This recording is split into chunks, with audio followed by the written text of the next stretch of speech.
It's funny, as I get older, I find myself digressing. My teenage daughter, Katie, likes to remind me that on a daily basis as we're driving down the road listening to the popular songs on the radio. There's one song in particular that the two of us like to listen to. The vocalist is KT Tunstall, and the song is entitled, "Suddenly I See This Is What I Want to Be." And after listening to those words, I realized that that song pretty much sums up my journey as a writer. I enjoy getting up every day and sitting at the computer and plotting and creating characters. There's a saying that goes, if you enjoy your job, you'll never work a day in your life. And I have to say, that is so true, at least for me. As a writer, I enjoy writing romantic thrillers. As a young teen, my mother got me hooked on romantic suspense novels, historicals.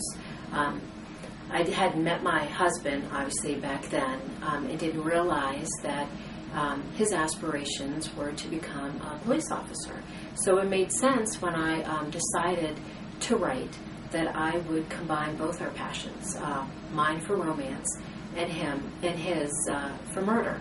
Not that he enjoys murder, only solving them. People often ask me, how do I come up with my plots?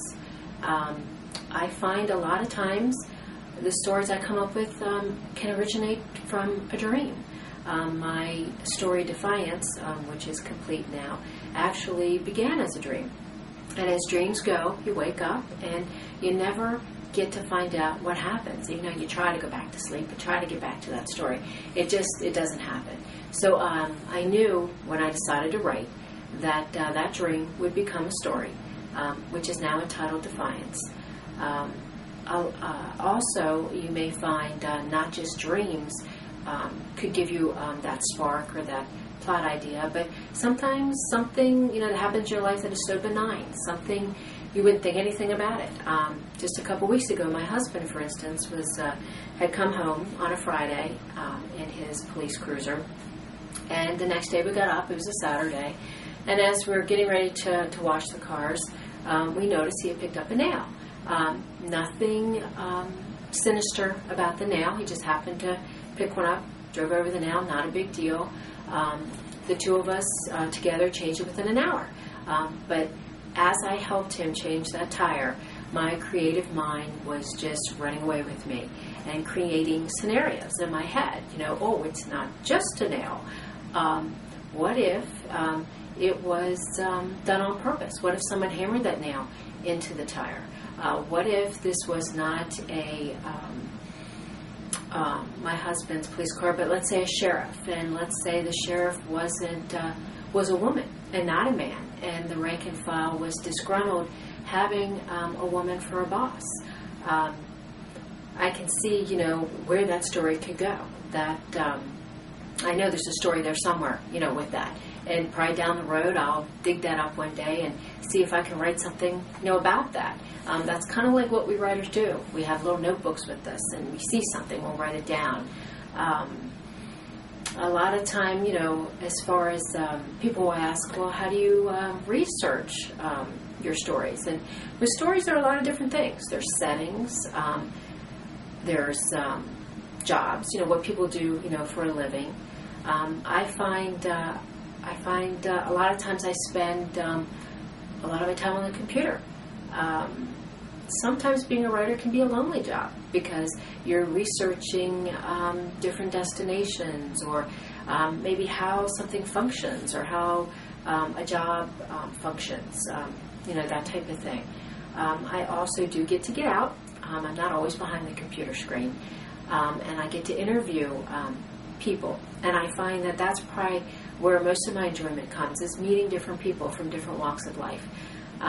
In the story Defiance, I have an FBI agent named Jess Parker. So I needed to have information specifically about an FBI agent. My husband is a policeman, but he's not an FBI agent. So I found that I have a neighbor down the street who is an FBI agent, and she was instrumental in helping me create a believable character in Jess Parker.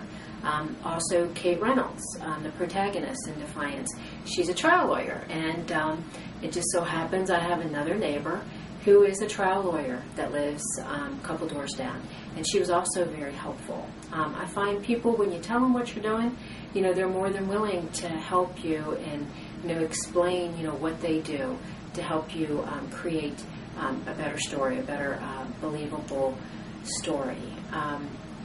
People will ask me, is there a formula to your stories? And I like to think that there is. When I'm plotting, there's certain things that have to be in my stories.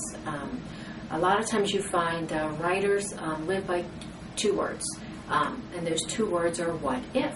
Just like in the nail incident, and I'm trying to create different stories, different plots. We're always asking that question, what if?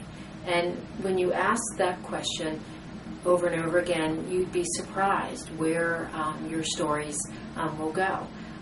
My plots, because they are thrillers, they have to have a high level of anticipation, uncertainty, anxiety, and sometimes my characters find themselves in fearful positions. They will experience terror. That's part of a thriller. Also, I have the romantic element. So because of that, my protagonists, there has to be great chemistry between the two of them as menace and mayhem unfold around the pair. They have to have a good relationship. Also, I find, as I'm writing, that some of my other characters, my supporting characters, I have a lot of friends and a lot of people in my Writer's Critique group, when they were reading Defiance, found two characters in particular that they really enjoyed and wanted to see more of them. So you'll notice on my website I do have two more stories in the works. One of them is entitled Dark Victory, and that's about Kate Reynolds' sister, Bren Ryan. The other one is about Robbie Duncan, who in Defiance was an intern who actually alerted the FBI to Kate Reynolds' husband, Jack Reynolds' acts of duplicity. I also find it's just helpful, to have people, reading your stories and pointing things out to you and making sure that things flow. And of course, how can I have an interview without Scoot? Scoot, actually my black cat, is in Defiance. I also have a dog named Jen, and she's in my book as well. So, even the animals get to play a part in my stories. People often ask me if someone, a would-be writer, someone who wants to begin in this business, what kind of advice would I give them if they wanted to start the journey that I've started as a writer? And the advice I would give them would be, follow your dream. I didn't think it was possible for me as a young teen at 17, 18 years old to become a writer. That spark was there, but I ignored it and went in a different path completely. And I'm sorry, I did, because I could have been in this business and enjoying this work 20 years ago. But I'm here now, and I'm enjoying every minute of it, and I'm looking forward to creating more interesting stories, more diverse characters that my readers will enjoy sitting down and reading about. So the journey will continue for me.